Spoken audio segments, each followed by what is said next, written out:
Hi students, 8th standard maths exercise 3.9 question number 2 சரியா தவறா என கூறுக. Say true or false. Subdivision 1 1,1 2,2 3,3 ஆகிய புள்ளிகள் அனைத்தும் ஒரே நேர்கோட்டில் அமைந்திருக்கும். The points 1,1 2,2 3,3 lie on a same straight line. இந்த கொஸ்டின்ல பாத்தீங்கன்னா 3 பாயிண்ட்ஸ் கொடுத்திருக்காங்க. இந்த 3 பாயிண்ட்ஸும் ஒரே சேம் ஸ்ட்ரெயிட் லைன்ல இருக்கும் அப்படின்னு சொல்லியிருக்காங்க. ஸோ கொடுத்துருக்க இந்த கண்டிஷன் ட்ரூவா இல்லை ஃபால்ஸா அப்படின்றத நம்ம வெரிஃபை பண்ணி பார்க்கணும் இல்லையா? அதனால கொடுத்துருக்க இந்த பாயிண்ட்ஸை இந்த கிராஃபில் பிளாட் பண்ணி பார்க்கலாம். ஃபர்ஸ்ட் பாயிண்ட் பார்த்தீங்கன்னா 1,1. ஸோ 1,1 பார்த்தீங்கன்னா x value 1 y value 1. So இந்த இடத்துல நமக்கு பிளாட் ஆகும். அதே போல் next point 2,2. So x value 2 y value 2.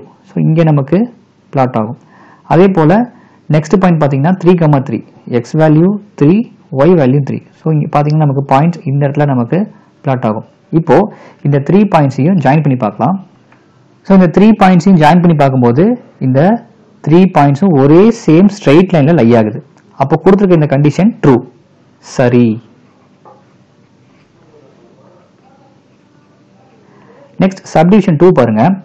y equal to -9x ஆதி புள்ளி வழியாக செல்லாது.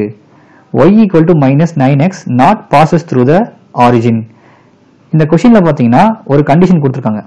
y is equal to -9x.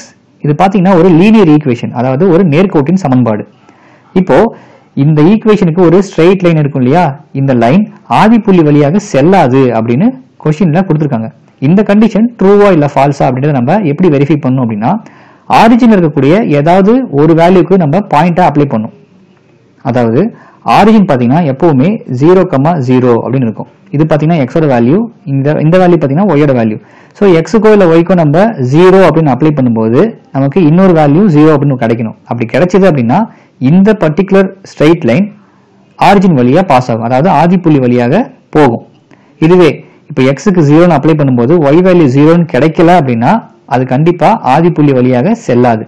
இப்போ இங்க பாருங்க, எக்ஸுக்கு பதிலாக 0 அப்படின்னு அப்ளை பண்ணி பார்க்கலாம்.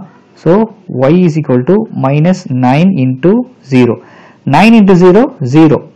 So y ஓட வேல்யூ பாத்தீங்கன்னா 0 அப்படின்னு கிடைச்சிருச்சு. அப்போ இதுக்கான பாயிண்ட் பாத்தீங்கன்னா x value 0 y value 0. Because xக்கு பதிலா 0 அப்படின்னு அப்ளை பண்ணும்போது y வேல்யூ நமக்கு 0 ஆயிடுச்சு.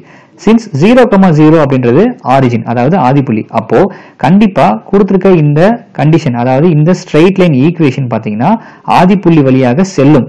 ஆனா கொஸ்டின்ல பாத்தீங்கன்னா ஆதி புள்ளி வழியாக செல்லாது அப்படின்னு கொடுத்திருக்காங்க. அப்போ கொடுத்திருக்க இந்த கண்டிஷன் ஃபால்ஸ், தவறு. That's all.